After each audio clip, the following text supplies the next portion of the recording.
Hi, I'm Minx, and I'm pretty normal. I'm a podcasting freak, and I love my Mac. I like to make eggs for Sunday brunch. I get pedicures with my girlfriends, and sometimes I dress like a pirate, and I'm a fan of the Flying Spaghetti Monster. And I'm polyamorous. Polyamory is a lifestyle recognizing the possibility for multiple, long-term, loving, committed relationships with the full knowledge and consent of all parties involved. It's not exactly like swinging. Swinging is a type of non-monogamy that tends to be more couple and event-focused. Some people come to polyamory from swinging.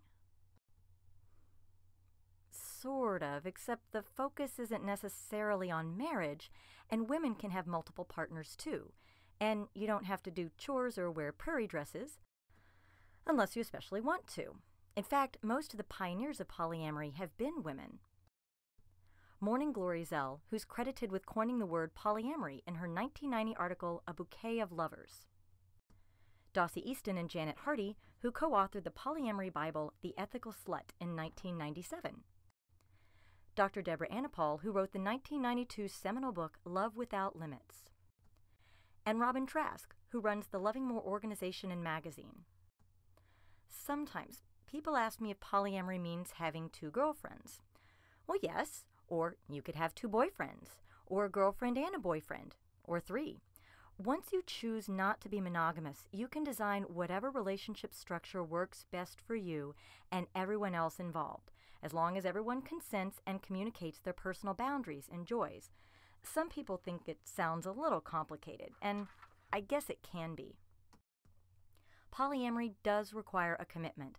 Funny thing is, all the skills we need for good monogamous relationships like honesty, communication skills, self-awareness, and the ability to ask for what you want are all essential skills for polyamory too. It's not really that different. I host and produce a weekly podcast about polyamory, and a listener poll revealed that about half of the show's regular listeners identify as monogamous. When they write in, they frequently say that improving the communication skills we harp on constantly has improved their monogamous relationships.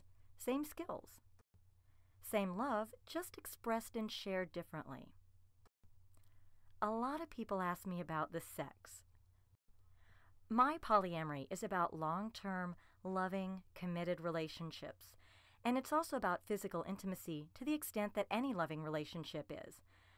Hey, I won't lie. Being with multiple loving partners can be mind-blowingly memorable. Just remember that polyamory isn't a cure for an ailing relationship of any kind. It's a celebration of a healthy intimacy among secure, self-aware, consenting adults. And a lot of the time it's just sitting around watching TV together. If you're wondering who's poly besides me, a lot of people are.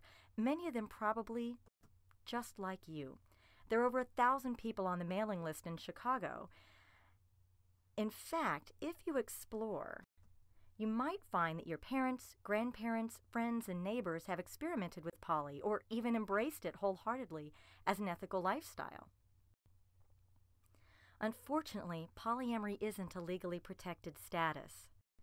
People can not only face discrimination, they can lose their jobs if they admit that they love more than one person.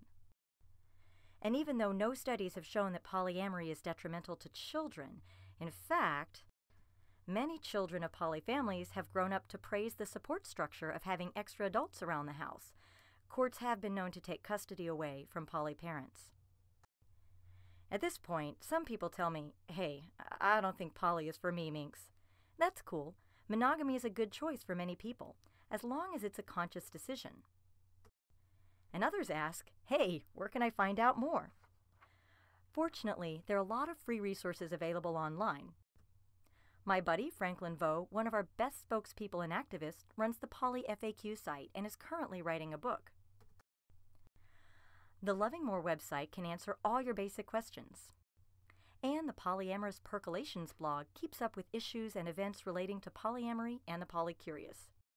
Oh, and my podcast, Poly Weekly, is a weekly internet radio show supported by a blog and forums for discussion.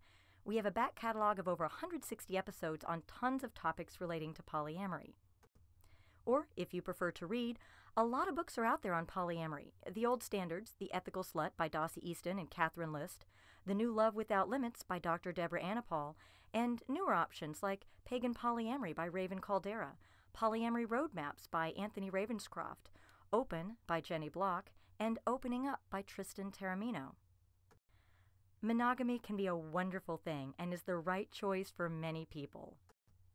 I'm Polly, and I'd like for you to know that polyamory is a workable and rewarding option for those who practice it.